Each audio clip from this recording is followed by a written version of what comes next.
We got some notes about superstar Billy Graham. In this era, he's going to go ahead and get his formal release from WWE. But alongside the release is a document that basically says, "Hey, we own your name, and you can't use that to make any public appearances." And he actually cancels an appearance he had in Boston because he had been marketed as superstar Billy Graham. But he is furious about this before he eventually gets a call that says, "Hey, that was just a form letter and it wasn't supposed to go to you. It doesn't really apply to you."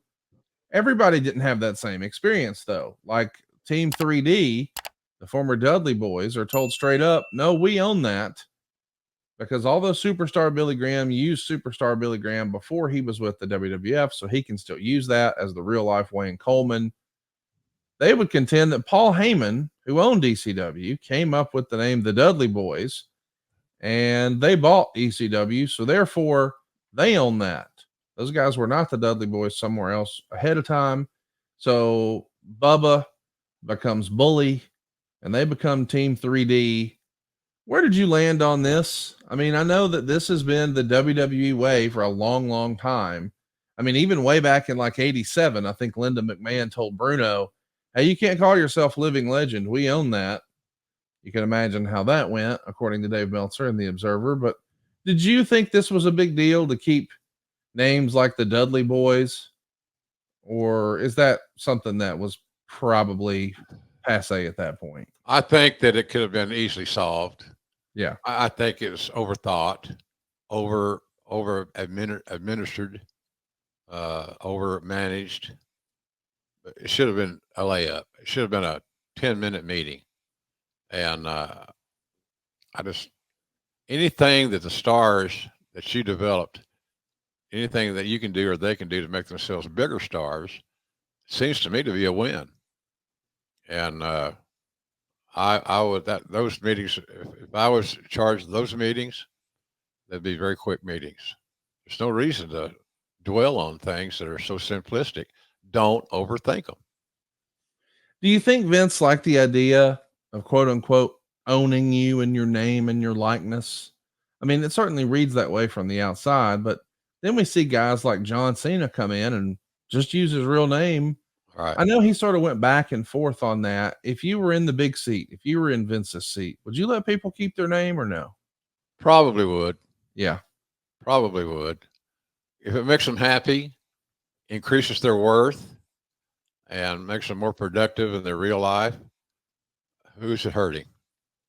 Who's it hurting? It's not like they're going to go on network television with some program that's going to confuse the marketplace. So there's got to be some level of cooperation, obviously. But yeah, I don't.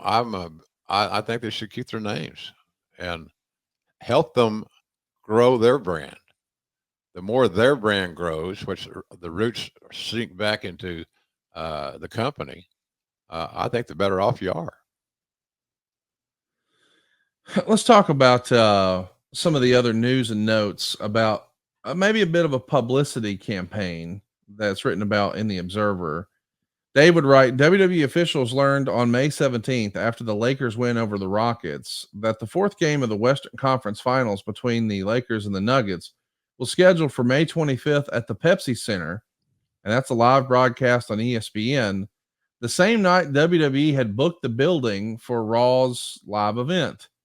It was clearly a screw up by the arena people, and it became apparent the Nuggets were in the playoffs, and it was possible that they could have a game. WWE should have been alerted, but WWE officials claim no such thing happened. So on June 7th, the night of the Extreme Rules pay-per-view, they're trying to figure out what in the world are we going to do. They start looking at backup arenas in New Orleans, and that was where it was originally maybe even discussed, but they thought, hey, that could host a Hornets playoff game. And then nothing happened, so they switched back. But this whole mess of, hey, what if this team makes the playoffs? That's something that doesn't just preempt television, but I think a lot, because I know a lot of AEW fans are going through that right now. Your schedule's all over the place because of the playoffs, and we understand. Yeah. But even from booking a building, man, that's tricky, is it not? Absolutely, yeah. Especially when you're dealing with major league cities that have a basketball team like this time of the year that are in the playoffs. It's just unpredictable. You can't predict who's going to win. They don't tell you who's going to win in advance, by the way. It's for those of you keeping score at home. Uh, so it's daunting, but yeah, it's challenging to say the least. I find, and I think about him often, the late Ed Cohen. When Ed Cohen was in charge, you didn't have a lot of these mishaps. He was running the buildings, and he's been with Vince forever. A smart guy, pugnacious, tough, mentally tough. Ed died of bone cancer and suffered, but he was a smart guy and played a major role in the success of the development of WWE, WWF at the time. You're going to go on TV and basically say the owner of the Nuggets should be arrested for impersonating a good businessman, because he's not a good businessman. A good businessman doesn't book a World Wrestling Federation live televised event on a Monday night, realizing that his team in all likelihood would not make the playoffs. I mean, this is pretty crazy, and it goes public. And I mean, when Coach is on ESPN and having Vince come on and say all of this and just hammer. I mean, I know it's PR and it's an opportunity to get your name out there, but the idea that they gave the WWE this contract without any sort of a clause about the playoffs, and now they're having to move arenas at the last minute when there's already been thousands of tickets sold that you can't even honor now because of the seating arrangements that are going to happen at the new building.